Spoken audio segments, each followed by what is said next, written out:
آپ خدمت کرتے رہے, آپ عام دعا کرو, آمین کہیں.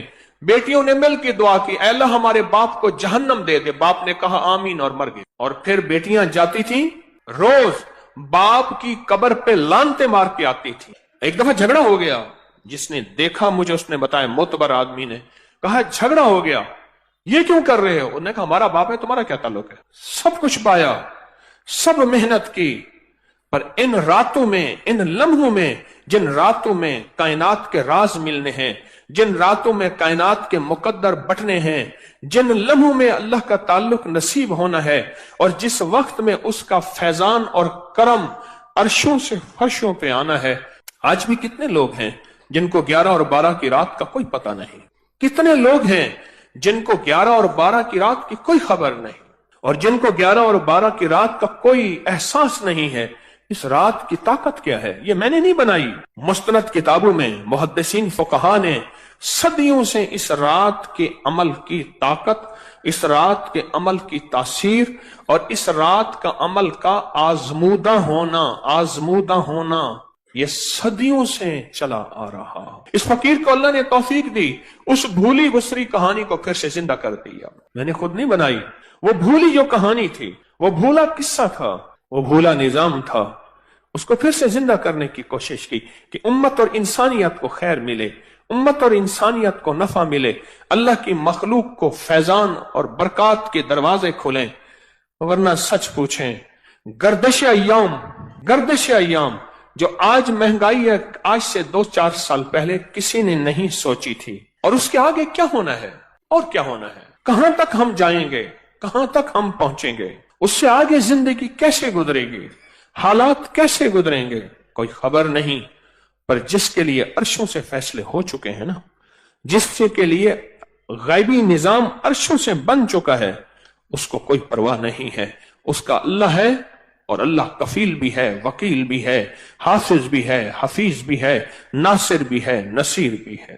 ایک بزرگ فرماتے ہیں, قحط کا زمانہ تھا, لوگ مٹھی مٹھی گندم اور جو کو ترس رہے تھے. میں نے ایک باندی کو دیکھا, گنگناتی ہوئی گلی میں جا رہی ہے, چہرے پہ کوئی فقر, غربت, تنگ دستی کا کوئی احساس نہیں ہے. میں نے کہا اللہ کی بندی, لوگ بھوکے مر رہے ہیں, تو گنگناتی ہوئی جا رہی ہے, تجھے کوئی احساس نہیں.